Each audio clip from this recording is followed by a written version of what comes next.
Merci de vous asseoir sans laisser de place vide. Parce qu'on m'a dit qu'il y a des personnes qui ne pouvaient pas entrer par manque de place. On garde les distances, mais merci de ne pas laisser de place vide. Prions ensemble.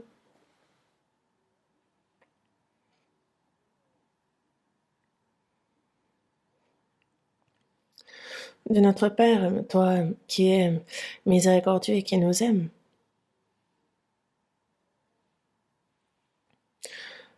nous vivons en cette fin des temps que tu as fixée, et tu nous as appelés, premièrement, dans ces derniers jours.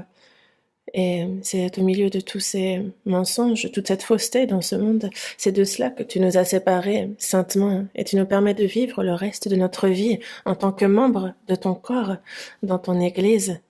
Et nous sommes sous ta grâce, nous sommes guidés et dirigés par toi.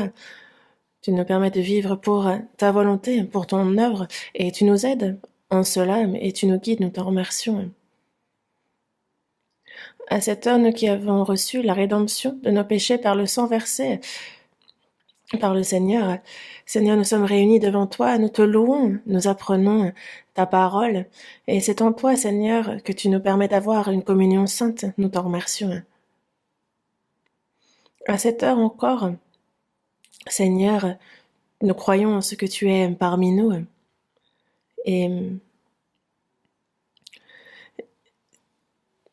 il y a, pour diverses raisons, certains de nos frères et sœurs qui écoutent dans leur famille, qui désirent ta parole là où ils sont. Seigneur, tu es avec eux aussi. Et il y a cette grâce que tu souhaites nous donner, Seigneur, cette vie abondante et cette parole dont tu nous remplis-les-en aussi. Il y a toutes nos églises en Corée, toutes nos églises dans le monde entier.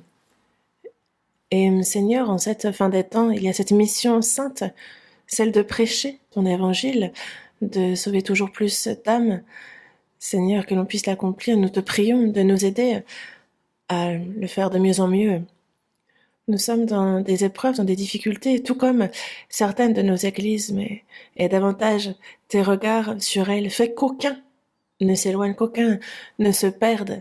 Par ta parole, par ta grâce, nous te prions avec ardeur de nous protéger et de nous garder. Il y a ceux qui sont malades, ceux qui sont faibles à plusieurs niveaux. Souviens-toi d'eux, Seigneur.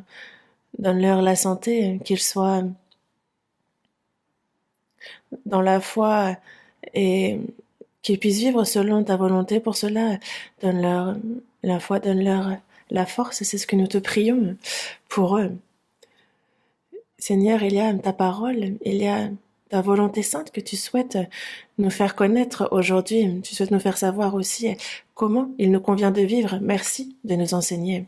Nous avons prié en le Seigneur Jésus-Christ. Amen. Ouvrons la Bible au psaume 2.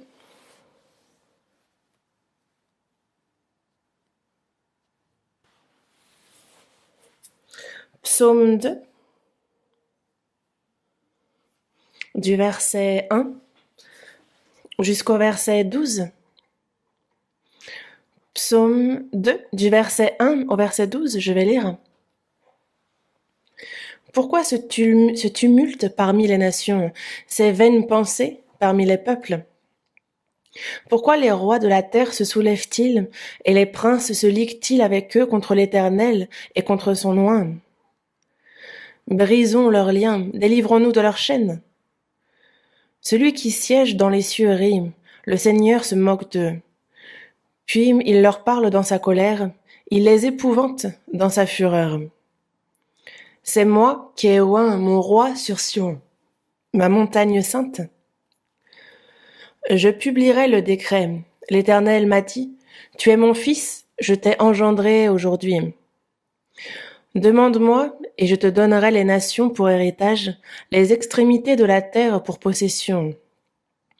Tu les briseras avec une verge de fer, tu les briseras comme le vase d'un potier. Et maintenant, Roi, conduisez-vous avec sagesse. Juge de la terre, recevez instruction. Servez l'Éternel avec crainte et réjouissez-vous avec tremblement. Baisez le Fils de peur qu'il ne s'irrite et que vous ne périssiez dans votre voie. Car sa colère est prompte à s'enflammer. Heureux tous ceux qui se confient en lui.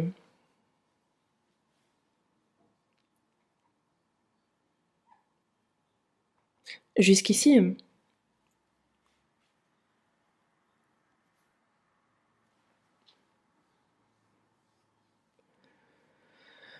Préparez-vous à la seconde venue du Christ. C'est le titre du sermon depuis quelques semaines. Et nous, chrétiens, nés de nouveau, désormais, nous désirons le retour du Seigneur et ce retour est proche. C'est notre espérance ardente. Et ne pas notre vœu ardent est aussi de pouvoir nous tenir devant ce Seigneur sans être honteux. Nous voyons les signes de la fin des temps, comme il nous l'a dit. Quand on voit les signes, justement, parce que la question lui fut posée, quand cela arrivera-t-il et à quel signe connaîtra-t-on que toutes ces choses vont s'accomplir? Mais on voit les nombreux versets qui dans la Bible ont été écrits annonçant ce qui se passerait dans les derniers temps. Et on les voit s'accomplir. Dans Hébreux chapitre 10, verset 37, il est dit encore un peu de temps, et celui qui doit venir viendra, et il ne tardera pas. Quand on y pense, on a l'impression que l'histoire de l'humanité est longue, mais pour l'homme, c'est un peu de temps. Et il doit donc venir. Il viendra. Et il ne tardera pas. Lui qui doit venir viendra. Et il ne tardera pas. C'est un fait, il viendra. Et nous, comme nous le savons, parce que nous étudions la Bible, en la fin des temps, avant que le Seigneur ne revienne dans les airs, il y a de nombreux signes, et nous pouvons les voir à notre époque s'accomplir. Et il nous est bien dit que quand vous verrez ces choses arriver, sachez que le Fils de l'homme est proche à la porte. Et nous voyons ces signes qui nous annoncent que le Fils est proche, qu'il est à la porte. Nous vivons à une époque toute particulière où nous avons la certitude de rencontrer le Seigneur. Nous pourrions le rencontrer vivant, il pourrait revenir alors de notre vivant. Et c'est une grande grâce de Dieu que de vivre ça. Et nous avons cette espérance que le Seigneur reviendra dans peu de temps. Et nous faisons l'effort, nous sommes résolus pour vivre comme il se doit, afin qu'à son retour, nous ne soyons pas honteux quand nous nous tiendrons devant lui.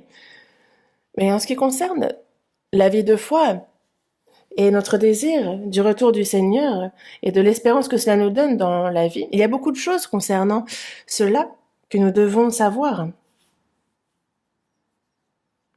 Dans l'histoire de l'humanité, du début jusqu'à la fin, c'est Dieu qui agit.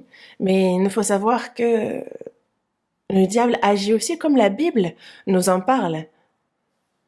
J'ai commencé à vous en parler déjà, mais dès que Dieu s'est mis à agir, le diable s'est rebellé aussi car il sait qu'il lui reste peu de temps. Il y a des versets dans Apocalypse qui nous disent aussi que le diable est descendu vers nous car il est animé d'une grande colère, sachant qu'il a peu de temps. Dans la seconde épître aux Corinthiens, chapitre 2, verset 11, il nous est dit de ne pas laisser à Satan l'avantage sur nous, parce que nous n'ignorons pas nos desseins. On ne peut pas se laisser tromper par lui, parce que les hommes non sauvés se laissent tromper et vont en enfer. Mais si nous sommes trompés par le diable, alors nous pouvons dire que notre vie de foi a échoué. Il ne faut pas lui laisser l'avantage sur nous, parce qu'on connaît ses desseins. Et pour donc ne pas lui laisser l'avantage, pour ne pas être trompé par le diable, par Satan. Nous devons voir quelles sont ses ruses, qui est-il, et il nous faut connaître ses desseins. Il nous est bien dit d'être prudents comme les serpents.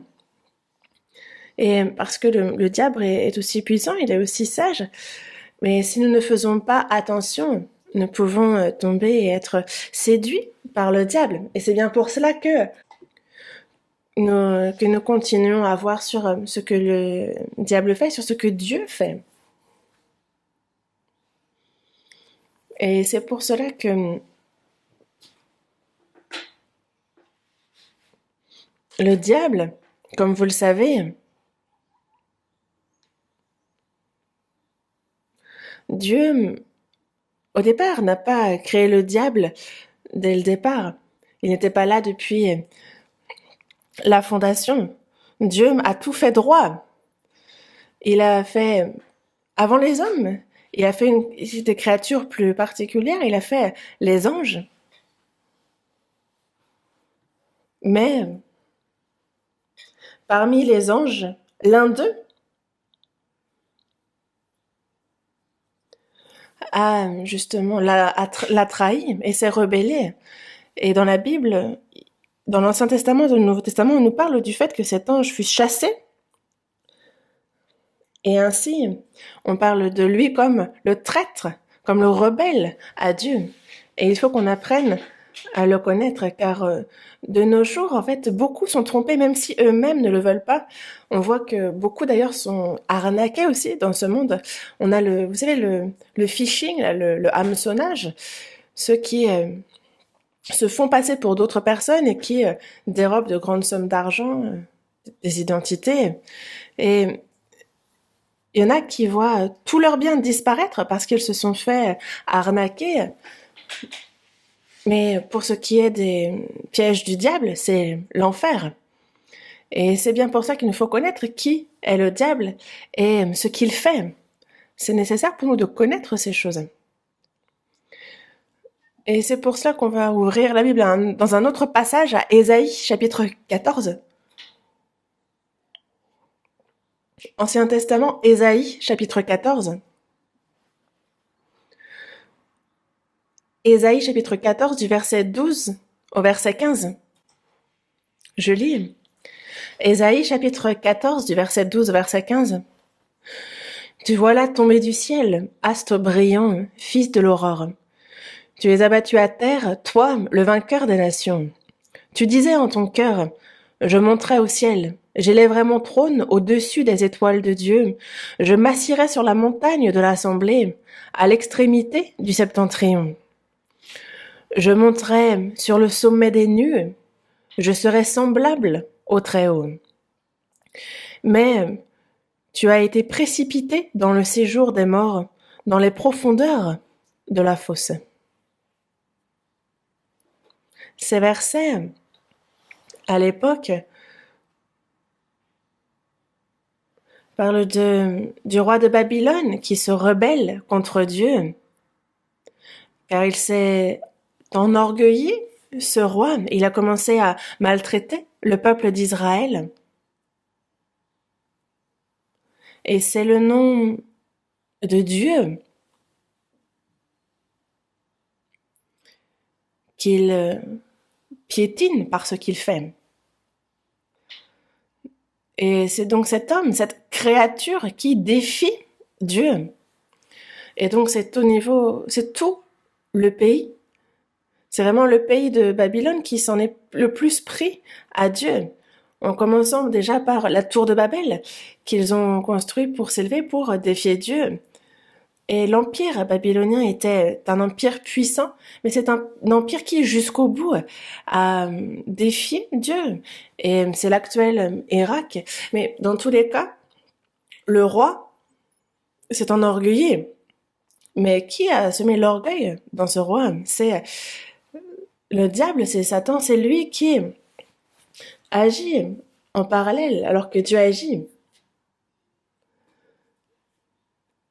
Et le plus grand crime commis par Le diable, comme vous le savez, c'est l'orgueil.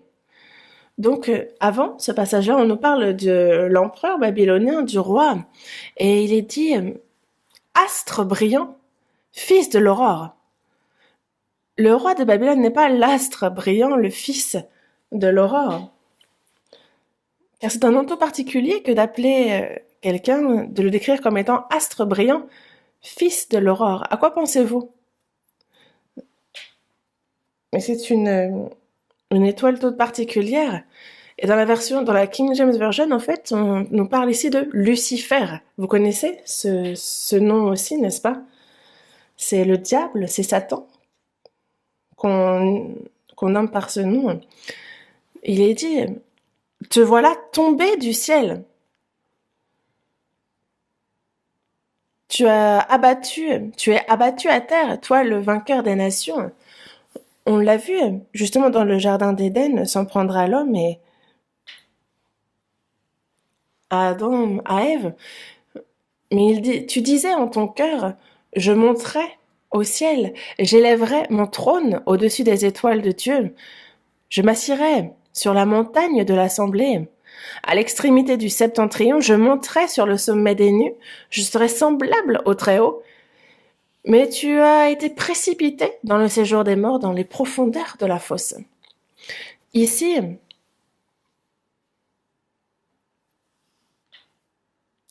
on voit Lucifer, donc le diable, Satan. Quand on dit Lucifer, on entend par là le diable, Satan. Il y a un nombre innombrable d'anges créés par Dieu.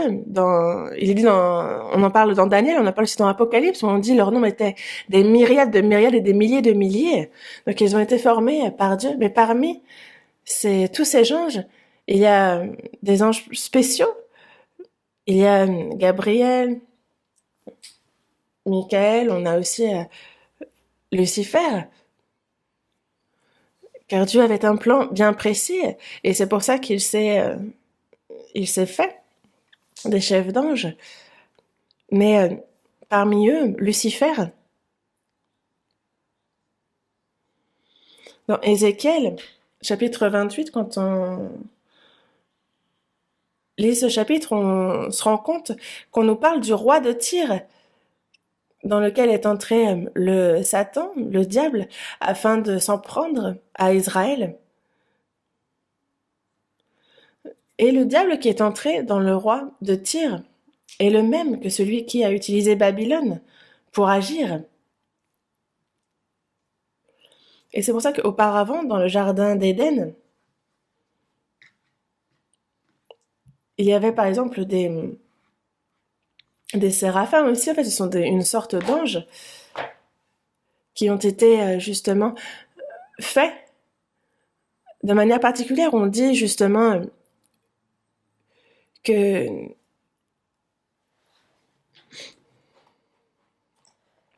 le diable était beau, qu'il était justement orné de pierres précieuses.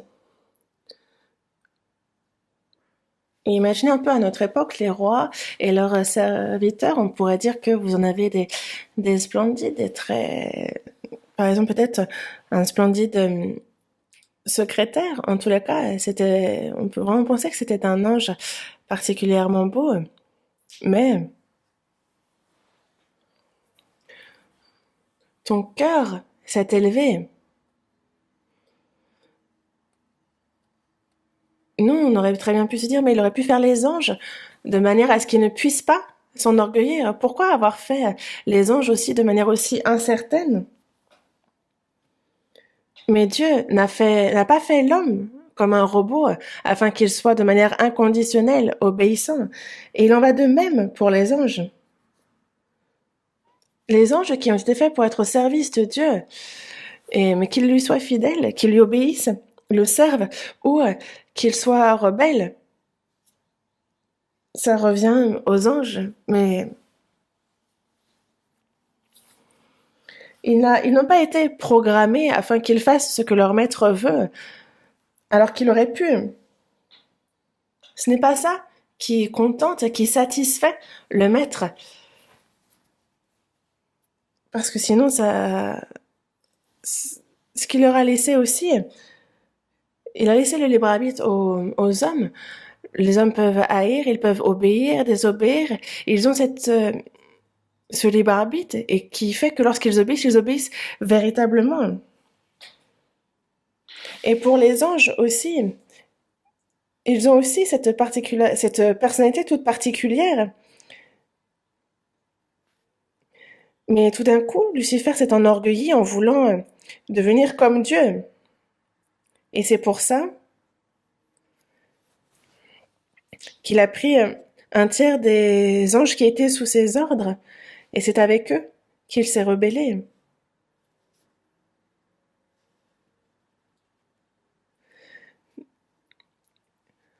Et il a voulu s'élever en disant qu'il serait semblable au Très-Haut. Il a dit justement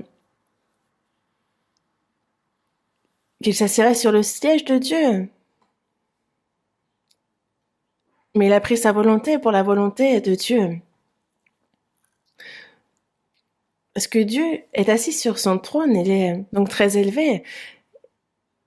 Et ce que le diable a voulu faire, c'est l'enchasser et s'asseoir lui-même. Et ça, c'est de l'orgueil. Un serviteur qui chasserait le roi et pour s'asseoir sur son trône.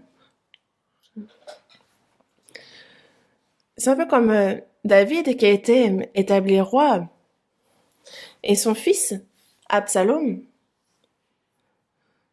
Donc Absalom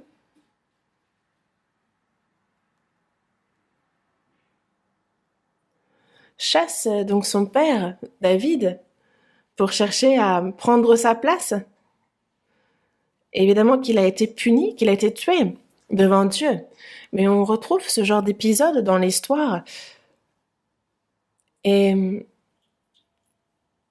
le premier à avoir eu ce cœur orgueilleux, c'est Satan. En souhaitant devenir comme Dieu, il a pris sa volonté pour celle de Dieu, il a voulu s'asseoir sur son siège. Et c'est pour ça que vraiment, il s'en est pris. Il s'en est pris justement il a cherché à rivaliser, alors que c'est ridicule de vouloir, c'est vraiment absurde que de vouloir s'en prendre au Créateur. Et il a ainsi été précipité dans le séjour des morts, dans les profondeurs de la fosse. Et l'enfer est bien décrit dans la Bible comme le lieu réservé aux anges qui se sont corrompus. C'est pour eux qu'il a été formé. Et dans Matthieu, chapitre 25, verset 41, il est dit qu'il dira à ceux qui seront à sa gauche, retirez-vous de moi, maudits, allez dans le feu éternel qui a été préparé pour le diable et pour ses anges.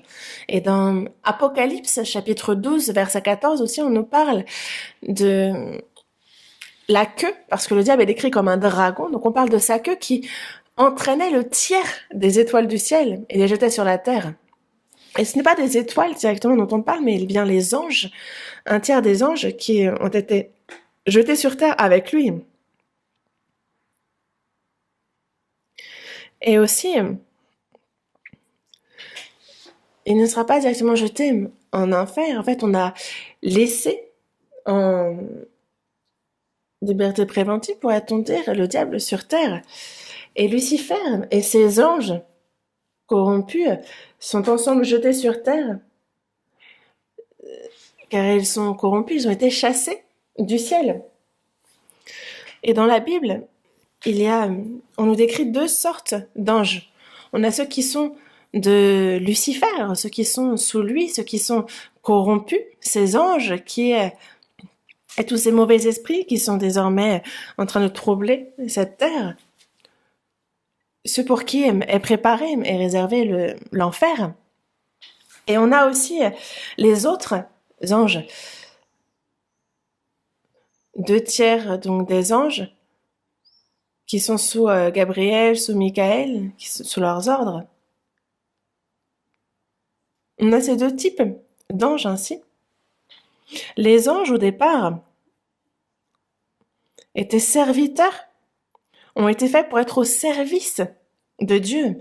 Et c'est pour ça que dans Hébreux chapitre 1, verset 4, il est dit « Des anges, ne sont-ils pas tous des esprits au service de Dieu.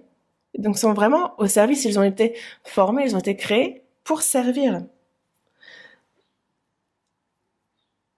Et ils sont aussi là ils ont été envoyés pour exercer un ministère en faveur de ceux qui doivent hériter du salut, pour ceux qui sont, pour les sauver. Ils sont là pour les seconder, pour exercer un ministère en leur faveur. Mais, à l'origine, le diable est un ange tout particulier formé par Dieu, mais il s'est enorgueilli et a ainsi été chassé des cieux sur la terre. Et dans Apocalypse chapitre 12, verset 9, on nous le décrit comme étant un grand dragon. Et il y a des gens qui, très bizarrement, aiment les dragons. D'ailleurs, je me demande pourquoi les Chinois apprécient tant les dragons. Par exemple, ils parlent de l'empereur comme étant le dragon. Il est représenté partout. Je sais pas trop où est-ce qu'ils ont vu un dragon. Mais c'est un motif que l'on retrouve un peu partout, alors que le dragon en soi, c'est pas très beau. Et les hommes, c'est vraiment le diable qu'ils aiment. Le diable qu'on nous décrit comme un grand dragon. Le serpent ancien, appelé le diable et Satan. C'est celui qui séduit toute la terre. Celui qui saisit toute la terre afin de la faire périr, de faire périr chacun. Et dans Luc chapitre 4,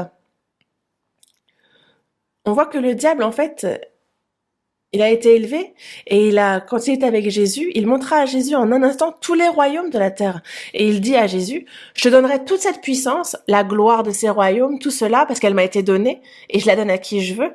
Mais il faut que tu te prosternes devant moi pour cela. Et tout cela sera à toi. Si tu te prosternes devant moi. Le diable a cherché à prendre la place de Dieu, mais il a été chassé des cieux. Et encore maintenant, son cœur n'a pas changé au sens il s'en prend toujours à Dieu et est toujours rebelle.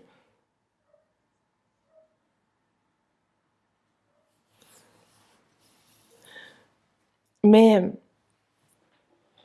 le Seigneur a été envoyé. Il a été envoyé afin de briser justement le diable.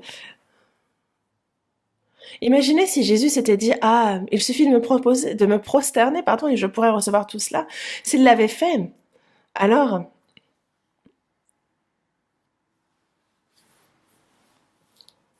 nous aurions tous, parce que déjà, quand il a commencé par Adam, nous avons tous été sous son empire, mais si Jésus lui-même s'était prosterné, alors nous tous, nous n'aurions pu faire autrement, nous n'aurions pu être sauvés.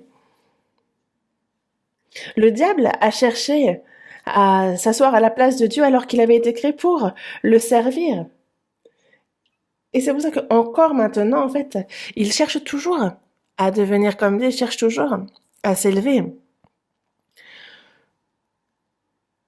On nous en parle comme étant dans Éphésiens chapitre 2, verset 2, on en parle comme lui, comme étant le prince de la puissance de l'air.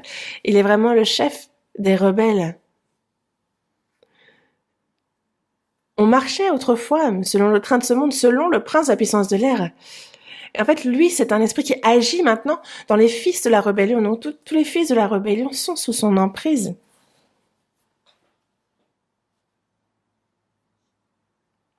Car il y a ce venin qu'est le péché qu'il sème dans le cœur des hommes, et les hommes vivent donc en le servant. Dans Éphésiens chapitre 6, verset 12, on nous parle des esprits méchants dans les lieux célestes contre lesquels on se bat. Il y a ces esprits méchants dans les lieux célestes.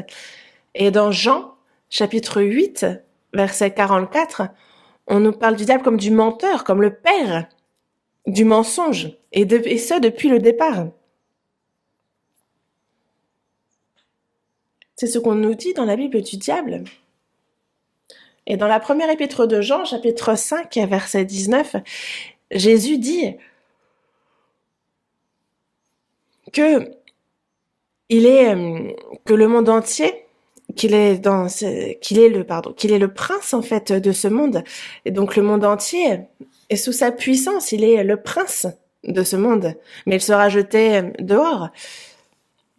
On nous dit aussi dans la première épître de Jean que nous sommes de Dieu, mais que le monde, lui, il est sous la puissance du diable. Nous qui sommes sauvés, nous sommes passés de l'obscurité, des ténèbres, à la lumière. Nous sommes passés de l'emprise du diable. Nous sommes dans les bras de Dieu. Mais le monde entier, lui, est sous la puissance du malin. Et ça, ce n'est pas rien. Et c'est quelque chose dont nous sommes conscients. Nous, les gens du monde l'ignorent complètement d'ailleurs. Et dans la Genèse, chapitre 1, verset 27, on voit que Dieu, après avoir tout créé, et à la toute fin, il forme l'homme, il crée l'homme à son image, il le crée à l'image donc de Dieu, il a créé l'homme et la femme. Et finalement, cette place qu'enviait le diable, celle où il voulait s'asseoir, c'est désormais à l'homme qu'il la réserve. Ces hommes qui vivront éternellement avec Dieu, qui seront glorifiés comme il l'est. Et donc les anges aussi vivent éternellement. Les anges qui ne se sont pas corrompus seront aussi avec Dieu dans les cieux. Mais la gloire ne leur est pas réservée. C'est comme dans le palais, il y a l'empereur, il y a ses serviteurs, il y a la reine, le fils, mais tous ne participent pas à la gloire de l'empereur. Et c'est ainsi que les anges, eux, n'y participent pas. Mais il y a cette place que Dieu a réservée pour que celle qui s'y assirait soit glorifiée comme lui. Et c'est à l'homme qui réserve cette place. Et c'est vrai que c'est quelque chose qui nous est difficile de comprendre avec notre propre raison, mais c'est un fait. C'est ce qu'il nous dit. Mais Lucifer, le diable, en est conscient. Et imaginez combien il envie, combien il est jaloux de ces hommes pour qui cette place a été réservée, cette place que lui convoitait. Donc il dit, attendez de voir. Il cherche donc à créer la discorde, à faire que les hommes ne s'entendent pas.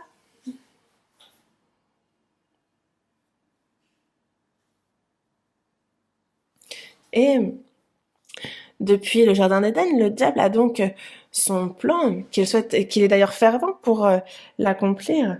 Mais la chose à laquelle il nous faut réfléchir, c'est que les anges, lorsqu'ils se corrompent, il ne suffit que d'une fois. Alors, ils ne peuvent être repris, alors que pour l'homme, il leur est donné l'occasion de se repentir. Les anges, s'ils se corrompent une fois, alors c'est fini pour eux. Vous avez une maison avec un père et son fils. Le fils fait une erreur. Alors après, s'il s'en repent et qu'il demande à son père, il sera pardonné. Même s'il se rebelle, lorsqu'il retourne au père, alors le père le reçoit de nouveau et il lui pardonne. Mais il en est différemment du serviteur. Le serviteur dans la maison, il commet une erreur et on le chassera de la maison. Et c'est pour cela que il n'y a pas de repentance pour le diable, pour les anges, car un ange qui se corrompt entre dans le camp du diable et jamais il ne se repente. Mais Dieu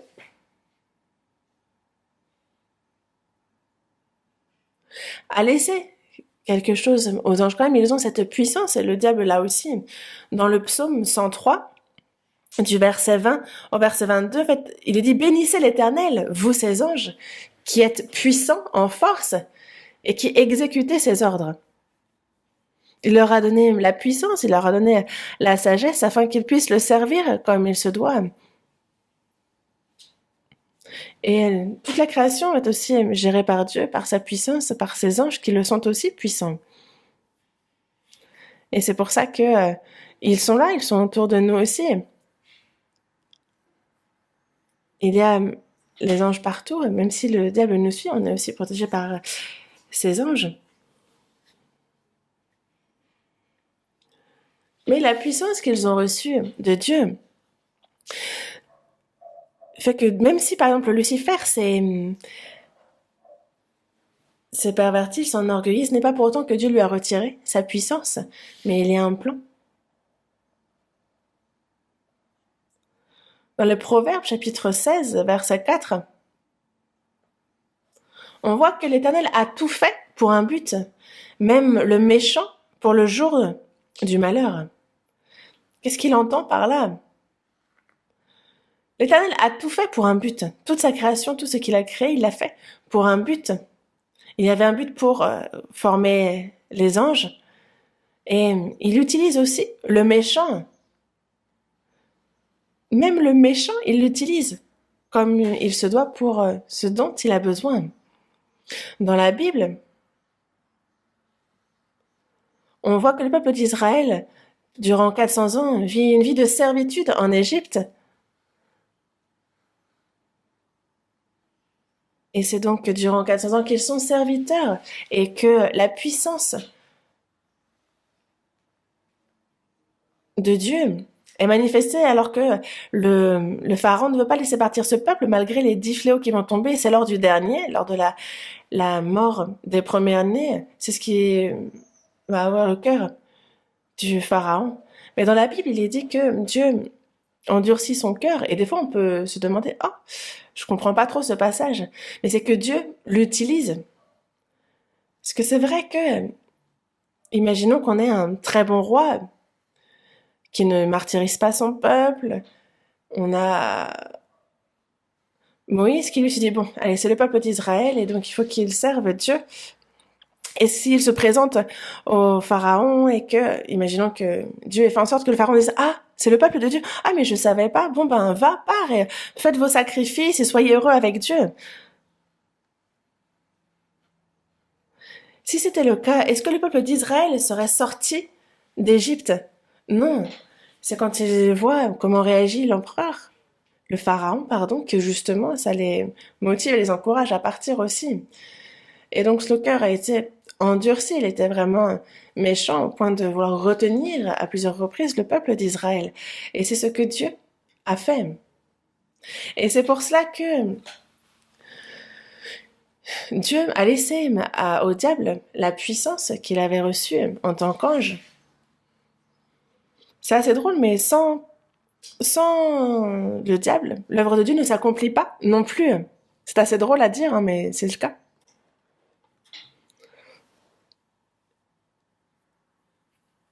Et les hommes seront non pas seulement la vie éternelle, ils ne sont pas élevés plus haut que les anges, mais c'est aussi une gloire toute particulière que Dieu réserve aux hommes. Et c'est pour ça qu'il a formé l'homme, qu'il l'a créé.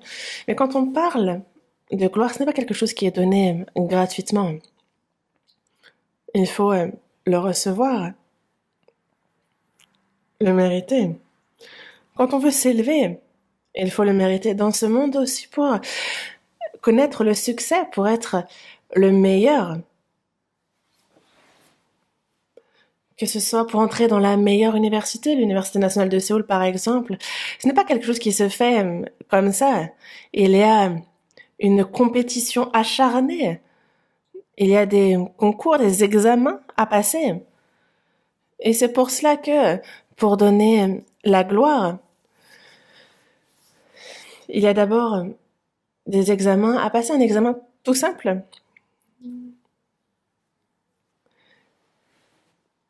C'est qu'il faut passer ces épreuves du diable, ce diable qui a voulu s'asseoir à la place de Dieu, qui a voulu recevoir la gloire qui ne lui était pas réservée, car lui a été chassé pour avoir été ainsi, qui s'est ainsi enorgueilli. En fait, cette gloire qu'il a voulu poursuivre est réservée aux hommes. Et il faut donc passer ces tentations pour pouvoir recevoir cette gloire. Il y avait un roi qui disait que la personne qui me ramènerait la tête de mon ennemi, je lui donnerai ma fille pour épouse et il sera le second du royaume.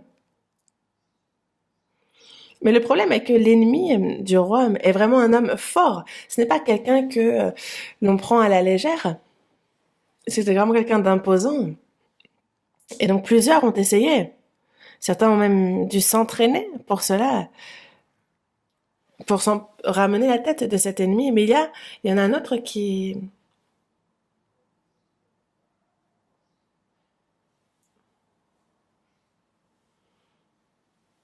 finalement arrive à ramener la tête de son ennemi devant le roi qui a réussi à soumettre cet ennemi. Et on a par exemple David qui a donc frappé Goliath et qui lui a coupé la tête et il est devenu roi d'Israël. Mais il faut pour cela vaincre, triompher des tentations du diable. Et ce fut pour Adam, ce fut simple. On voyait dans le jardin d'Éden, Adam et Ève, ils profitaient de ce que Dieu leur avait donné. Et si Dieu est invisible, Dieu s'est adressé, Dieu était là et Dieu s'est adressé à Adam et lui a dit, tu mangeras de tous les arbres, mais pas de celui de l'arbre pas du fruit de l'arbre de la connaissance du bien et du mal. Et tu pourras manger de tout, mais seulement ne mange pas de cela. Parce que le jour où tu en mangeras, tu mourras. Et les hommes se dit, ah mais c'est bizarre, pourquoi il dit que si on mange d'un fruit, pourquoi il nous interdit d'en manger, pourquoi il nous dit qu'on mourra si on en mange? Ah mais c'est un peu drôle comme ordre, c'est bizarre. Est-ce que Dieu est bizarre?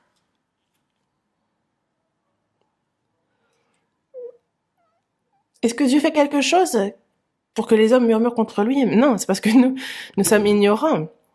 Mais lorsqu'il a dit, tu n'en mangeras pas, lorsqu'il donne cet ordre-là, c'est un chemin pour que le diable tente. Il faut qu'il y ait de quoi tenter pour tenter, n'est-ce pas?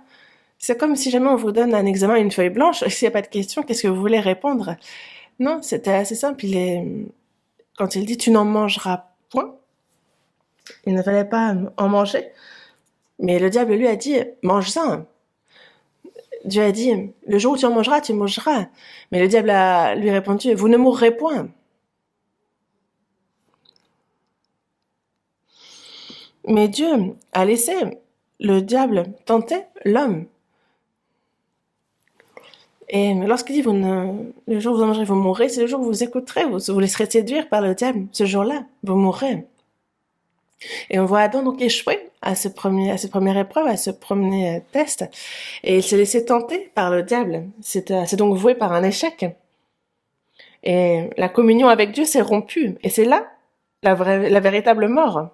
Il fut chassé du jardin d'Éden. Et à partir de ce moment-là, dans toute l'histoire de l'homme, on voit le diable qui, encore jusqu'à maintenant, œuvre, qui agit. Et les hommes qui devaient servir Dieu se sont mis à servir le diable. C'est lui qui agit en eux, dans les fils de la rébellion. Et les hommes du monde entier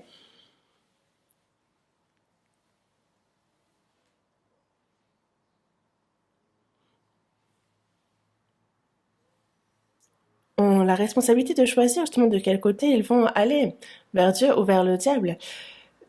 Et comme nous le savons, Dieu a rétabli ce que Adam n'avait pas réussi. Il l'a permis par Jésus. C'est Jésus qui s'est chargé du monde entier, qui a payé le salaire du péché à la place des hommes. Et c'est par le sang qu'il a versé, c'est en s'offrant en victime expiatoire qu'il a ainsi brisé l'autorité de la mort de Satan. Et qu'il nous a libérés de l'emprise du diable, qu'il nous a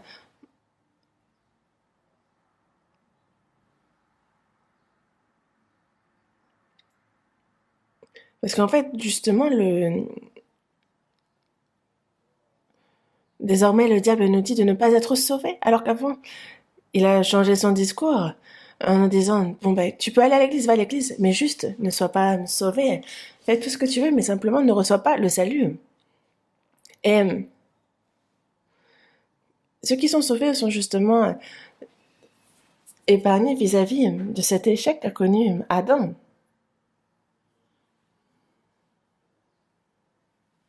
Et les hommes, encore maintenant, ceux qui ne sont pas sauvés sont sous l'emprise du diable.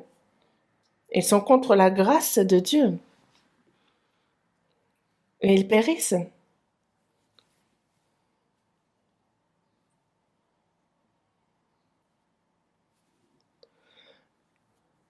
Et l'homme a cette responsabilité désormais, la responsabilité de son choix pour sa destination. Et d'ailleurs, ce n'est pas rien, mais c'est comme ça.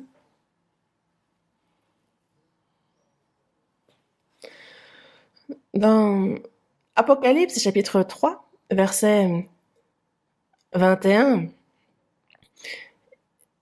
il dit que celui qui vaincra, je le ferai asseoir avec moi sur mon trône, comme moi j'ai vaincu, et je me suis assis avec mon Père sur son trône. Mais qu'a-t-il vaincu? Il a vaincu le diable, il a vaincu son autorité, et c'est pour celui qui fait ainsi qu'alors le Père l'assoit sur son trône. La gloire est réservée pour ceux qui ont vaincu. Jésus a vaincu, il a vaincu le diable, et c'est pour cela que Dieu l'a assis sur son trône. Dans Apocalypse, on ne trouve pas le mot croix, mais il est dit supporte, sois vainqueur, triomphe. Et il faut donc vaincre pour entrer dans cette gloire.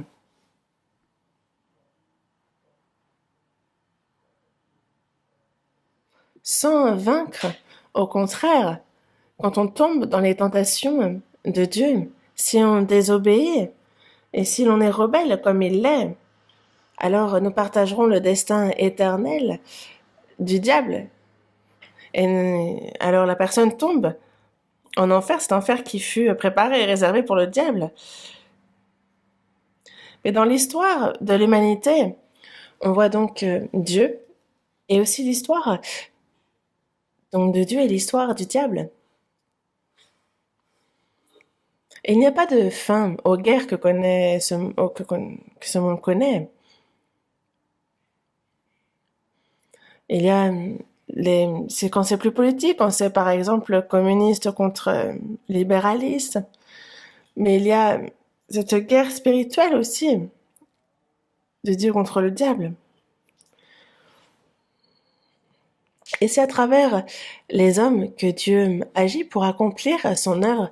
Le diable aussi, lui qui est rebelle à Dieu et qui est le défi qui s'en prend à lui, il a un dessein, et c'est un dessein de rébellion, de trahison contre Dieu. Mais c'est aussi à travers les hommes que le diable accomplit son œuvre.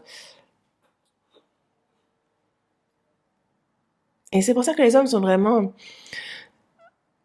entre Dieu et les hommes, et il y a ce choix à faire pour savoir de quel côté aller. Soit on va vaincre ce diable qui est rebelle à Dieu, soit on va se tenir dans le camp du diable et être rebelle à Dieu, le défier, contester son autorité. Une personne qui dirait « moi je suis ni l'un ni l'autre », non. Qu'on en soit conscient ou non, on se tient déjà d'un côté ou de l'autre. Une personne sauvée, il est fait en sorte qu'elle triomphe du diable.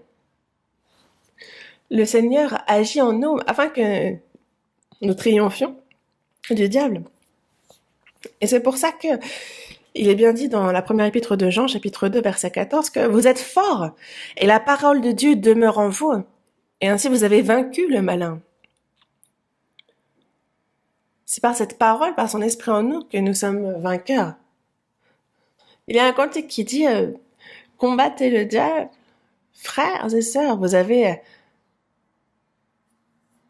été lavés de vos péchés. L'apôtre Paul aussi a dit j'ai combattu le bon combat.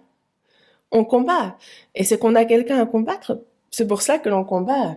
Le plus grand de nos ennemis, c'est bien donc le diable.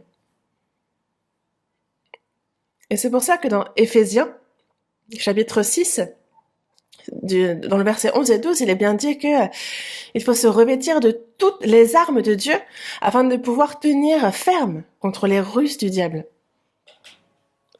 Parce que nous n'avons pas à lutter contre la chair et le sang, mais contre les dominations, contre les autorités, contre les princes de ce monde de ténèbres, contre les esprits méchants dans les lieux célestes. Notre lutte, Ce n'est pas comme pour les gens de ce monde, une lutte contre la chair, une lutte pour gagner plus d'argent, ou des disputes charnelles avec les gens qui ne nous plaisent pas. Ce n'est pas de ce genre de combat-là dont on parle. Notre lutte, elle est contre, non pas la chair et le sang, mais contre les dominations, contre les autorités, contre le prince de ce monde des ténèbres. Et c'est d'ailleurs, ce sont des autorités que le diable utilise. Tous ceux qui dirigent l'obscurité dans ce monde. Les princes de ce monde de ténèbres, les esprits méchants dans les lieux célestes.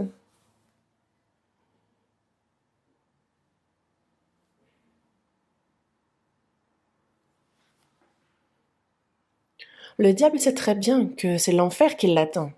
Vous pensez qu'il l'ignore? Lorsque Jésus a chassé les mauvais esprits, que lui disaient les mauvais esprits? Pourquoi es-tu venu? Nous ne sommes pas... Pourquoi es-tu venu en avance nous déranger? Et le diable sait très bien qu'il ne peut vaincre. Mais est-ce qu'il abandonne pour autant? Non. S'il sait qu'il ne peut pas vaincre Dieu, s'il sait qu'il va en enfer, cela ne l'empêche pas que jusqu'à ce qu'il entre en enfer, il choisit d'être rebelle, il conteste et défie Dieu jusqu'au bout, jusqu'au dernier jour. Et ce monde, dans les derniers jours, justement, est complètement retourné, justement, par les desseins du diable. Le diable, Satan, justement, cherche à établir son royaume. Et c'est quelque chose qu'il nous faut aussi connaître. Et ce sont des paroles dont je m'interroge beaucoup et sur est-ce que je dois les prononcer ou pas. Mais c'est vrai que c'est quelque chose que tous doivent connaître. Nous sommes en pleine guerre contre le diable. Et le diable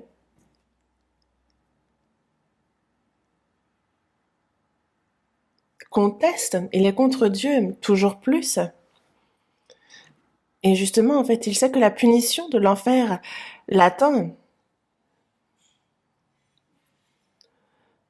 Et en fait, tous ceux qui sont rebelles à Dieu sont justement utilisés par le diable et seront jugés. Et ce qui les attend, c'est la fureur, la punition.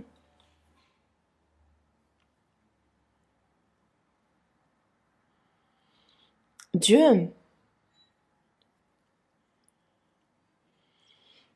a préparé le chemin pour que les hommes ne soient plus sous l'emprise du diable, mais qu'ils reviennent à lui, pour qu'ils puissent être sauvés. Il a donné ce chemin. Dans Jean, chapitre 14, verset 16, il dit, Jésus dit être le chemin qui mène au ciel, parce que nul ne vient au Père que par lui. Il n'y a pas d'autre voie. Dans Actes, chapitre 26, verset 18, il a envoyé l'apôtre Paul afin que tu leur ouvres les yeux pour qu'ils puissent justement, qu'ils passent des ténèbres à la lumière et de la puissance de Satan à Dieu. Et donc lorsqu'on reçoit le salut, finalement, que se passe-t-il? C'est qu'on passe des ténèbres à la lumière, on passe de la puissance de Satan à la puissance de Dieu. C'est ce qui se passe concrètement.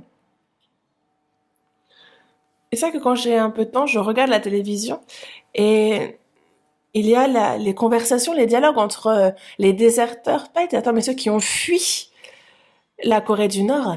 Et ils les ont rassemblés pour une émission, c'est un peu spécial, mais on se rend compte vraiment que si on veut vraiment connaître bien la Corée, on peut regarder cette émission, ça nous permet de mieux connaître la Corée du Nord. Et c'est vrai qu'ils sont bien plus misérables qu'on ne l'imagine en Corée du Nord. Vraiment, les humains ne sont pas même considérés comme des humains là-bas.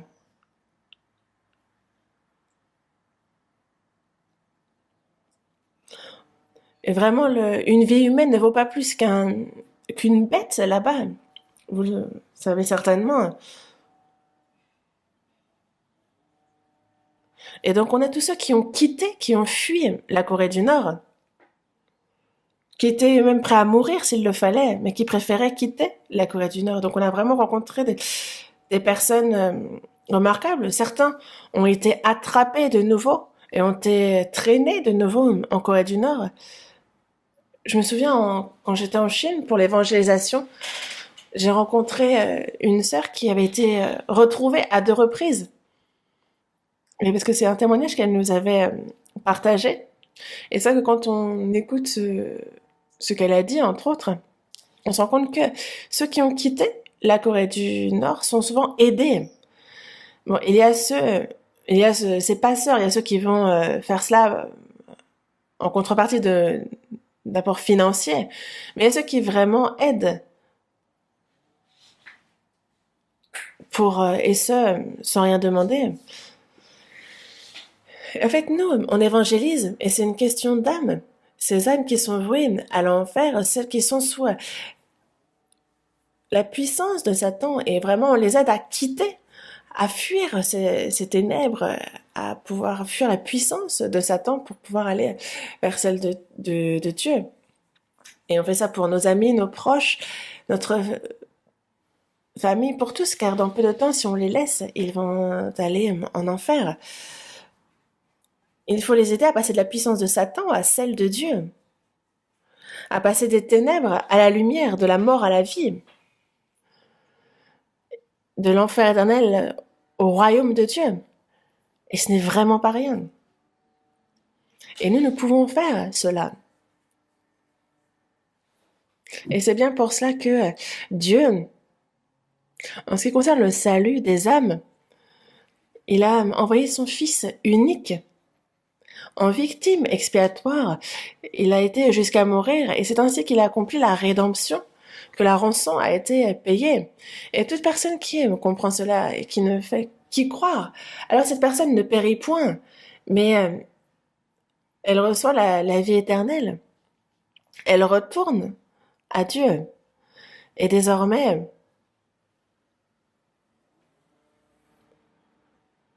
c'est des desseins du diable dont on est libéré.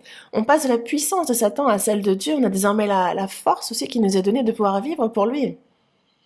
Dans Jean chapitre 10, verset 28, il est dit « Je leur donne la vie éternelle et elles ne périront jamais et personne ne les ravira de ma main. » Lorsque l'on reçoit la vie éternelle, ce n'est plus désormais « Bon, Dieu merci, on se revoit au paradis ». Non. Nous sommes dans la main puissante de Dieu et personne ne les ravira de sa main. Nous sommes dans la main du Seigneur, dans la main de Dieu, nous avons une double sécurité. Et jusqu'à ce que nous entrions dans le royaume de Dieu, comme il nous le dit dans la première épître de Pierre, chapitre 1, verset 5, il nous dit justement que nous sommes, par la puissance de Dieu, nous sommes gardés par la foi pour le salut, prêts à être révélés dans les derniers temps. Et c'est bien par la puissance de Dieu que nous sommes gardés, et non pas par notre propre force, et c'est pour cela que le Satan ne peut pas nous ravir de ses mains. Il est dit dans la première épître de Jean, chapitre 5 aussi, que le malin même ne nous touche pas quand nous sommes ses enfants. Et il nous a donc donné ce chemin du salut, le chemin pour la vie. Mais les hommes préfèrent le diable à Dieu, ils préfèrent le mensonge à la vérité, ils préfèrent la mort à la vie. Ils préfèrent les choses vaines et passagères, les choses temporaires de ce monde, et choisissent ainsi de tourner le dos à Dieu pour suivre le diable. Ils sont ainsi traîtres et rebelles vis-à-vis de Dieu. Et c'est le jugement et la fureur éternelle de Dieu qui les attend. Et c'est pour ça que dans Romains chapitre 2, on voit, il nous est dit, méprises-tu les richesses de sa bonté, de sa patience et de sa longanimité, ne reconnaissant pas que la bonté de Dieu te pousse à la repentance, parce qu'il est patient, il nous attend. Mais il y a ceux qui méprisent toutes ces choses-là, la patience de Dieu, sa longanimité, sa bonté. Et c'est par endurcissement et par un cœur impénitent qu'en fait ils amassent un trésor de colère pour le jour de la colère et de la manifestation du juste jugement de Dieu. Ceux qui amassent un trésor de colère pour le jour de la colère, c'est ce qu'ils amassent au-dessus de leur tête. Alors que Dieu a ouvert ce chemin pour le salut, il y a ceux qui, jusqu'au bout, vont mépriser la bonté, la patience, la longanimité de Dieu. Et donc, au final, comment pourrait-il échapper en négligeant un si grand salut? Comment pourrait-il? Et Dieu, qui est patient, on voit vraiment à notre époque que l'on arrive à la fin. Et en ce moment, je vois que avec le virus de Corona, quand on regarde les actualités, on se rend compte que le virus, on est à plus de 6 millions de cas dans le monde. Et les personnes décédées à cause du virus aussi se comptent en milliers. Et ce n'est pas seulement la Chine désormais, c'est le monde entier qui est touché. On n'a pas connu des périodes plus difficiles que celle-ci. Il se passe des choses bien pires que la guerre en ce moment. Et on voit vraiment justement le bout arriver. Et donc certainement que dans très peu de temps, l'occasion qui nous est donnée d'évangéliser prendra fin. Et donc on ne peut pas continuer comme ça. On ne peut pas mourir tel quel. Il faut prêcher encore une dernière fois l'évangile, comme l'apôtre Paul, comme l'apôtre Pierre, vraiment relancer. Combattre avec courage le diable dans cette dernière bataille jusqu'au bout, pour aller jusqu'au bout. Car on est un peu comme à cette dernière bataille dans la guerre contre le diable, et le diable lui-même sait très bien qu'il y a peu de temps qui lui reste, et donc il renouvelle d'efforts dans sa rébellion, dans sa trahison. Et nous, il nous faut nous préparer à la contre-attaque. On ne peut pas rester là et ne rien faire alors que l'on est sous les coups. On retourne au psaume 2. Psaume 2.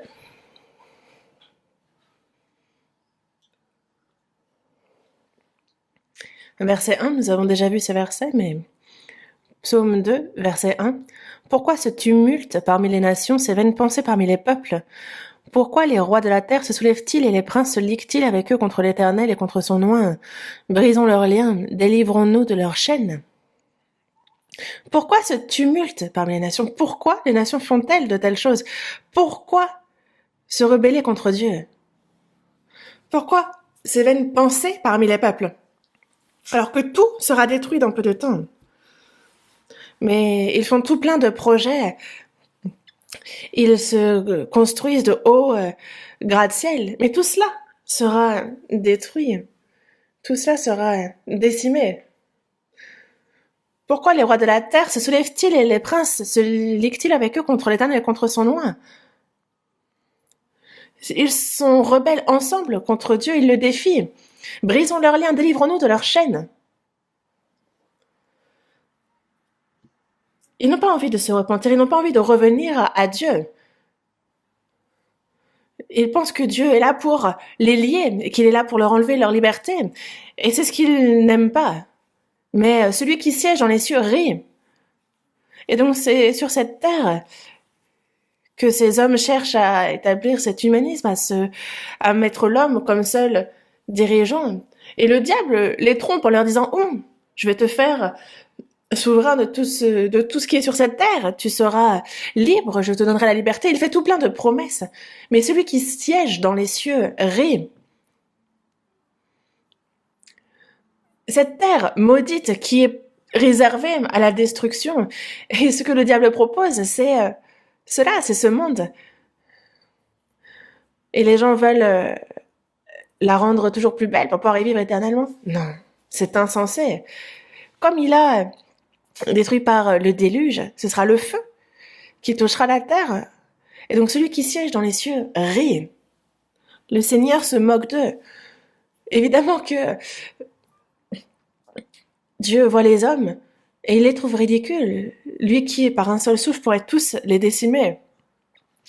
Puis il leur parle dans sa colère et les épouvante dans sa fureur.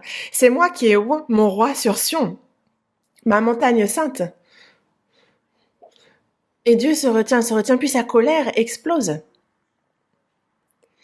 Puis il leur parle dans sa colère, il les épouvante dans sa fureur. C'est moi qui ai oint mon roi sur Sion. Jésus qui est roi des rois, celui qui viendra juger cette terre.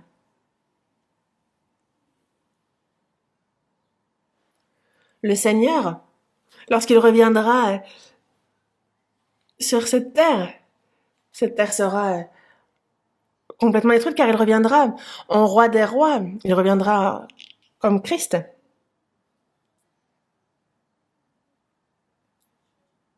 Verset 7. Je publierai le décret, l'Éternel m'a dit, tu es mon fils, je t'ai engendré aujourd'hui. Demande-moi et je te donnerai les nations pour héritage, les extrémités de la terre pour possession. L'Éternel m'a dit, tu es mon fils, je t'ai engendré aujourd'hui. Et pourquoi dire une telle chose et être si précis? Jésus est mort sur la croix et il a bien dit que c'était celui en qui il mettait toute son affection. C'était en lui qu'il se réjouissait. Lorsque Jésus est venu, il est venu en tant que fils unique. Mais après sa mort et sa résurrection, il est devenu l'aîné de nombreux frères. Dans Hébreux chapitre 1, verset 6, il est dit que lorsqu'il introduit de nouveau dans le monde le premier-né, il est venu comme premier-né, comme aîné de nombreux frères. Et d'ailleurs, tous les anges de Dieu l'adorent. Jésus est mort, il a ressuscité, et il a fait ainsi de nous ses enfants. Lorsque l'Éternel dit « Tu es mon fils, je t'ai engendré aujourd'hui », il parle non pas seulement de Jésus, mais aussi de tous ceux, de tous les saints qu'il a sauvés. Et dans Romains, on nous parle bien de celui qui est revenu des morts, de celui qui a ressuscité et qui a été reconnu comme fils de Dieu. Demande-moi et je te donnerai les nations pour héritage, les extrémités de la terre pour possession. Et Jésus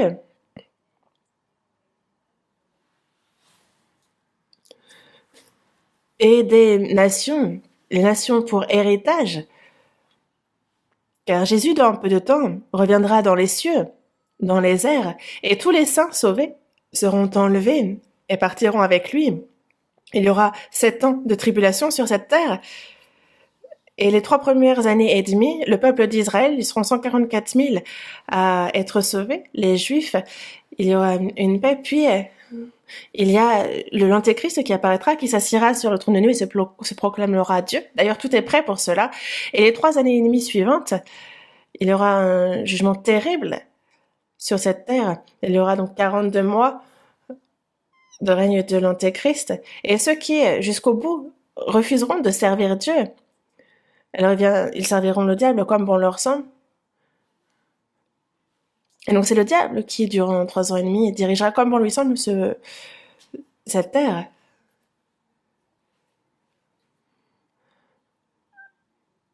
Et donc durant 3 ans et demi, tu lui dis pas, gère, fais ce que tu veux de ce monde. Et à la fin de ces 3 ans et demi, alors il y a le Seigneur qui revient sur terre et il revient comme roi des rois. Il reviendra comme... Et il reviendra avec une lance. Et il est bien dit que,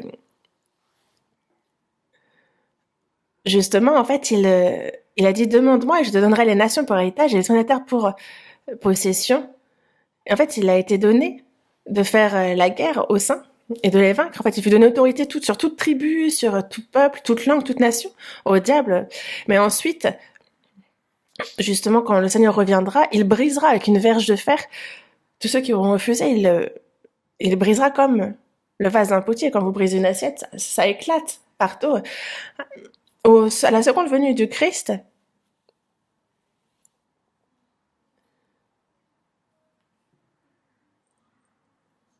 il y a cette terre qui connaîtra dans les années de tribulation, et ensuite, quand le Seigneur reviendra pour régner, il y a cette terre qui redeviendra comme le Jardin d'Éden. Dans Zacharie, chapitre 14, verset 4, on nous parle justement de ce lieu du côté de l'Orient, la montagne des Oliviers.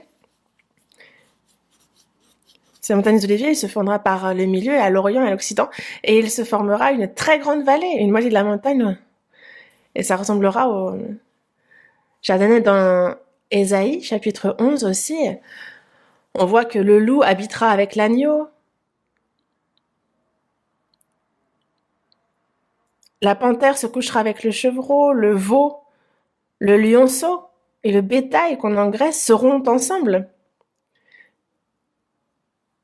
Et un petit enfant les conduira. La vache et l'ours auront un même pâturage, leur petit et même gîte, et le lion, comme le bœuf, mangera de la paille. Le nourrisson s'ébattra sur l'antre de la vipère, et l'enfant sevré mettra sa main dans la caverne du basilic.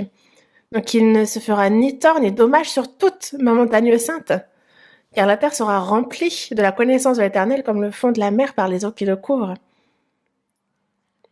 Donc c'est vrai que par exemple aussi on a un verset qui dit qu'il n'y aura donc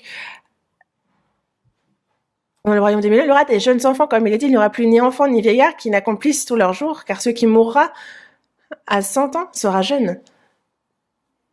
Et est-ce qu'il y aura des enfants pendant le royaume des 1000 ans? Oui.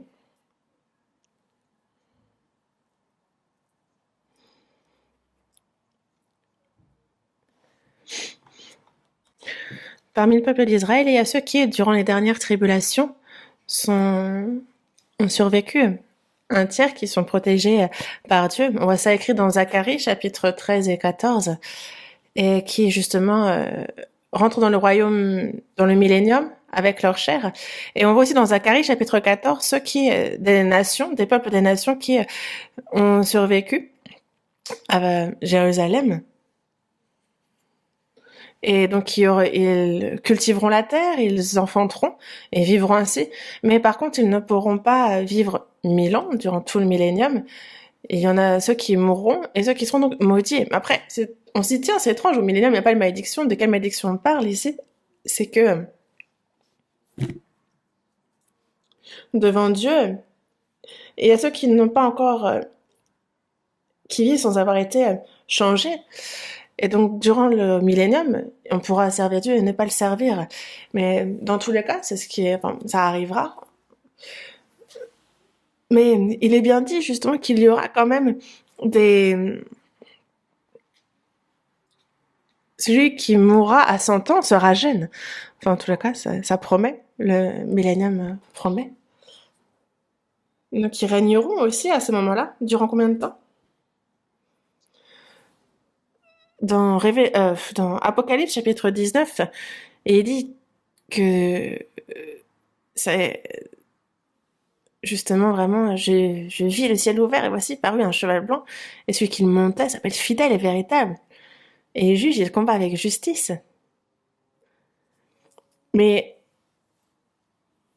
on reparlera de la venue du Seigneur sur la terre la prochaine fois. Mais là, on va plutôt s'intéresser à sa venue dans le ciel. On va voir dans Apocalypse chapitre 19. Apocalypse chapitre 19, verset 11.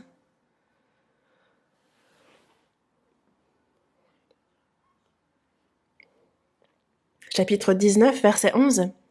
Puis je vis le ciel ouvert, et voici, parut un cheval blanc. Celui qui le montait s'appelait fidèle et véritable, et il juge et combat avec justice. Le verset 15 aussi.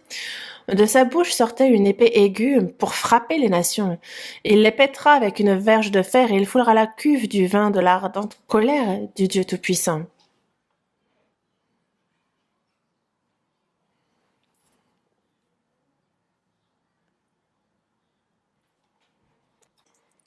Il y avait sur son vêtement et sur sa cuisse un nom écrit Roi des rois et Seigneur des seigneurs. Et donc on parle ici de Jésus, qui apparaîtra sur un cheval blanc. Jésus qui est mort et ressuscité au 3e jour. Lui qui est l'agneau. À la toute fin, il reviendra comme un lion pour piétiner les nations. Il reviendra et paraîtra sur un cheval blanc. On l'appelle fidèle et véritable.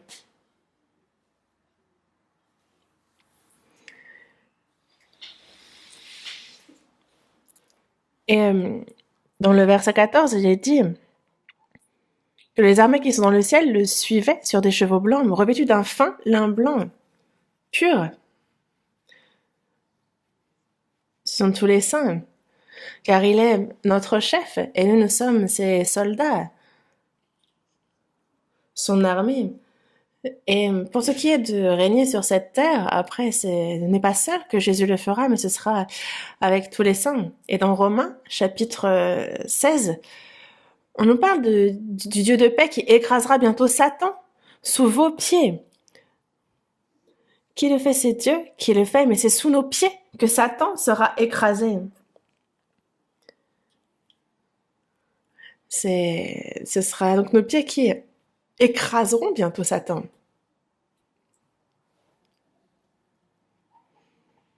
Le Seigneur revient sur un cheval blanc, et nous derrière, tac, tac, tac. On dirait un peu un rêve, n'est-ce pas? Et on n'est pas dans une BD, on n'est pas dans la fiction, cela arrivera réellement. Et après, il viendra justement briser la nation avec sa verge de fer pour son royaume.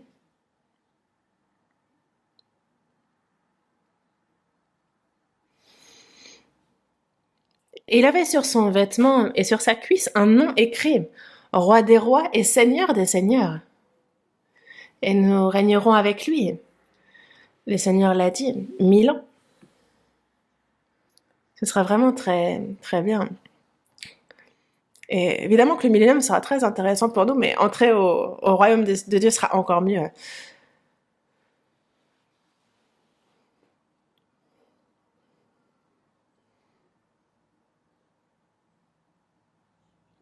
Psaume, chapitre 33. Psaume, chapitre 33. Psaume, chapitre 33. Psaume, chapitre 33. Verset 10. L'Éternel renverse les desseins des nations, il anéantit les projets des peuples. Les desseins de l'Éternel subsistent à toujours, et les projets de son cœur de génération en génération. Quels sont les desseins des nations? Qu'est-ce que le diable fait à travers ces nations? C'est qu'il défie Dieu et il cherche à établir son royaume sur cette terre. La dernière fois, nous avons vu aussi ce que les Juifs, à la toute fin, que ce soit au niveau politique, économique, culturel, artistique, au niveau de la communication aussi, on voit que vraiment tout cela est dans les mains des Juifs. Et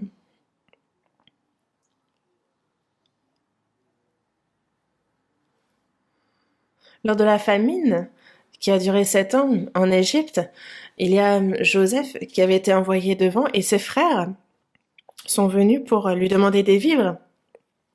Et c'est cette année de famine. Ça nous montre en fait justement que Joseph, c'est lui qui distribue les vivres, la nourriture. Et c'est à travers ça qu'il a pu avoir tous les biens des Égyptiens. Et c'est ce que fait les Juifs actuellement. C'est eux qui ont dans leurs mains tout le pouvoir politique, le pouvoir économique. Et que ce soit aussi l'énergie, que ce soit le pétrole, que ce soit les céréales aussi, tout ce qui est système de communication. Ce sont par ces choses-là aussi, justement, ils ont tout dans leurs mains. Donc en fait, la partie est déjà jouée. On ne peut plus désormais ne pas être sous l'emprise des Juifs, on ne peut plus bouger. Et ils ont déjà tout préparé concernant ce royaume, ce gouvernement mondial qu'ils souhaitent établir. L'Éternel renverse les desseins des nations, il anéantit les projets des peuples. Il anéantit les projets des peuples. Parce que les desseins de l'Éternel, eux, subsistent à toujours. Et les projets de son cœur, de génération en génération. Et nous, on voudrait faire ce que bon nous semble. Est-ce que vous pensez que Dieu permet cela? Et je me dis, essaie. Mais la réussite des méchants ne dure qu'un instant. Après, ils sont jugés cruellement. Voyons dans Ésaïe, chapitre 8.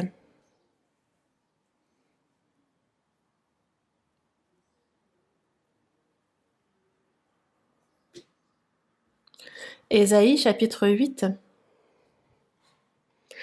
verset 9. Ésaïe, chapitre 8, verset 9. Poussez des cris de guerre, peuple, et vous serez brisés. Prêtez l'oreille, vous tous qui habitez au loin. Préparez-vous au combat, et vous serez brisés. Préparez-vous au combat, et vous serez brisés. Formez des projets, et ils seront anéantis. Donnez des ordres, et ils seront sans effet. Car Dieu est avec nous. Ici, il est dit, poussez des cris de guerre, peuple. Préparez-vous au combat. Certains, quand on les écoute, on a l'impression qu'ils vont conquérir le monde, que le monde va leur obtenir, mais ici, il est bien dit, vous serez brisés. Préparez vos combats, et vous serez brisés. Peuple, écoutez. Car on les voit se préparer, on les voit entreprendre ce qu'ils souhaitent faire, mais ils seront brisés. Vous serez brisés. En fait, il répète cette expression. Préparez-vous au combat. Préparez-vous au combat ensemble. Alliez-vous les uns avec les autres. Bon, un nouvel ordre mondial, un nouveau gouvernement mondial, ce sont des choses que déjà on entend, que déjà on constate. Formez des projets et ils seront anéantis. Donnez des ordres et ils seront sans effet.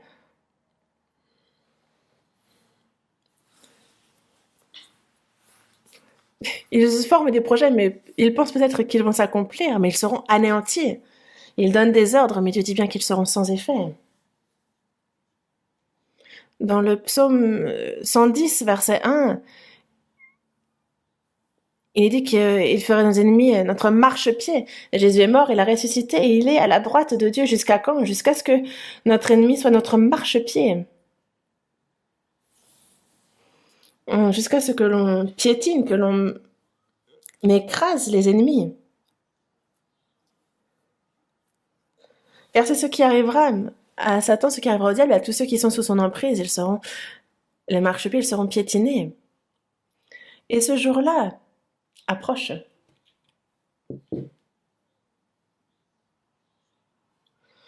On retourne au psaume 2. On reprend le temps pour le psaume 2. Psaume 2, verset 10. Et maintenant, roi, conduisez-vous avec sagesse, juge de la terre. Recevez instruction. Et ce verset, ça fait plus de 3000 ans qu'il a été rédigé à travers David. Et en la fin des temps, il est écrit que certains se rebelleront, qu'ils défieront Dieu. Et on nous parle de la fin que connaîtra cette terre au retour du Seigneur. Mais ici, on nous parle de l'occasion, de l'opportunité qui est donnée d'être sauvé. Maintenant, roi, conduisez-vous avec sagesse. Qu'est-ce que c'est la sagesse? C'est justement croire au Seigneur, recevoir le salut, parce que le Seigneur est la sagesse lui-même. Juge de la terre, recevez instruction. Apprenez la parole de Dieu et obéissez-lui. Si vous ne voulez pas être jugé. Dans le verset 11, servez l'Éternel avec crainte et réjouissez-vous avec tremblement. Ce n'est plus le diable qu'il nous faut servir, mais c'est Dieu désormais. Avec crainte et réjouissez-vous avec tremblement. Et il nous faut donc le craindre, mais se réjouir de cette grâce. Nous ne devons pas seulement nous réjouir, mais nous devons aussi le servir avec crainte et tremblement. Baiser le Fils. Quand on parle de baiser, c'est vraiment recevoir le Seigneur. Baiser le Fils, c'est se soumettre, se prosterner devant le Fils. Car sans cela, il a bien dit, de peur qu'il ne s'irrite et que vous ne périssiez dans votre voie. Une personne qui n'est pas sauvée, qui ne reçoit pas Jésus et qui ne se soumet pas à lui, alors ce qui lui est réservé, c'est que par irritation pour le Seigneur, ils périront dans leur voie. Car sa colère est prompte à s'enflammer. Heureux tous ceux qui se confient en l'Éternel. L'Éternel connaît la voie des justes. Et la voie des pécheurs mène à la ruine, comme il nous dit dans le premier psaume. Il n'y a que le jugement qui attend ceux qui sont rebelles là-dessus. Et il est bien dit que sa fureur est grande et empressée, mais par contre, heureux tous ceux qui se confient en l'Éternel. Et nous savons cela. Et il nous faut donc servir Dieu et désirer et se hâter qu'il rentre, que le Seigneur revienne. Heureux tous ceux qui se confient en lui, car il a été promis que seront heureux ceux qui sont dans sa grâce. Car les justes reprendront vie avec le Seigneur, mais les méchants périront justement sous la fureur. Et on nous parle dans Jean que celui qui croit au Fils a la vie éternelle, mais celui qui ne croit pas au Fils ne verra point la vie, mais la colère de Dieu demeure sur lui. Et nous en voyons le bout. Nous sommes arrivés au terme.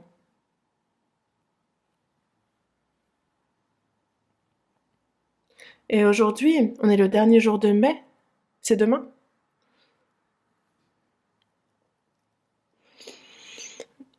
Et à partir du 5 mai, on a le séminaire. Et c'est vrai qu'on change un peu la méthode. Parce que ça, par exemple, là, on est assis avec des intervalles. Car on a cette distanciation sociale, ou je sais plus le nom qu'ils ont donné à ce truc, mais c'est quelque chose qu'il nous faut préserver. Mais tout de même, on s'adapte dans la préparation de l'évangile, et donc il faut être prudent et faire attention, parce qu'on a l'impression que c'est fini, et en même temps, ce n'est pas véritablement fini. Donc on a 2 méthodes pour le séminaire cette fois-ci. Sur place, on a donc le séminaire dans la grande salle, et comme on fait le dimanche, en fait, chacun se réunira avec les intervalles prévus. Donc certains écouteront dans le restaurant, d'autres écouteront dans les grandes salles, dans les petites salles, mais il y a d'autres, on n'a pas d'autres alternatives. Et si tout le monde ne peut pas venir, mais il y a aussi à la maison où l'on pourra écouter. N'hésitez pas à réunir ceux qui veulent écouter. Et c'est à l'avance qu'il faut en parler. Et un frère m'a téléphoné il y a pas longtemps en me disant « Pasteur, on a le séminaire la semaine prochaine et il y a 15 personnes qui m'ont confirmé, qui m'ont promis de participer. Après, il y a une personne peut-être en plus, mais c'est pas encore sûr. Oh, c'est vraiment remarquable. C'est pourtant une personne avancée en âge. Mais certaines personnes, certaines sœurs, une sœur avait été hospitalisée pendant un moment et donc elle évangélisait la personne dans le lit d'à côté. Et donc cette personne a quitté l'hôpital et donc il y a un nouveau malade qui arrive dans le lit à côté de la sœur. Et la sœur qui aurait dû sortir de l'hôpital aussi est restée 1 semaine de plus pour pouvoir évangéliser la personne dans le lit d'à côté. C'était vraiment pour évangéliser. Et donc, elle ne pense vraiment qu'à évangéliser. Et d'ailleurs, c'est une bonne mentalité. Et donc, allons-nous faire cette fois-ci. C'est bien pour cela que on a le séminaire. Et on m'a dit qu'il y avait de nombreux invités, car vraiment les frères et sœurs cherchent toujours à parler avec vérité, de vraiment toucher ceux à qui ils prêchent pour qu'ils puissent... c'est vraiment Dieu qui touche leur cœur et qui leur permet de participer. Et l'idéal est vraiment de pouvoir venir sur place, mais si c'est compliqué, il y a toujours la rediffusion, donc on peut écouter chez soi. On peut aussi... on peut vraiment tout faire parce que c'est possible. Faites tout ce qu'on peut, ne serait même des fois offrir un café, offrir un thé à la personne alors qu'elle écoute, vraiment faire en sorte que par tous les moyens elle puisse bien écouter. Vous avez compris, n'est-ce pas? Vous allez faire ce que vous avez à faire, n'est-ce pas? Est-ce qu'on a les invitations pour le séminaire qui ont été préparées? Oui? Non? En fait, je les ai pas vues en rentrant par derrière. Ah bon, on me dit que si, il y en a, donc n'hésitez pas à les prendre surtout. Préparez bien. En fait, c'est à l'avance qu'il faut évangéliser parce qu'on ne peut pas chercher, c'est pas quelque chose qu'on peut chercher à faire comme ça tout d'un coup, mais vraiment préparez-vous-y. On a aussi la retraite d'été que l'on cherche par tous les moyens à faire. Merci de prier pour cela. Car c'est vrai que quand plus c'est difficile et plus on doit prier, plus il faut être résolu en se disant non, on ne peut pas se satisfaire de ce qu'on a, il faut vraiment qu'on fasse notre maximum et Dieu va nous aider. On prie. Dieu notre Père, toi qui es miséricordieux, tu es patient, encore à notre époque qui pourtant touche à sa fin. En cette fin des temps, Dieu, tu nous as sauvés et nous te remercions. En cette fin des temps, il y a tous ces versets que tu nous adresses et que nous étudions.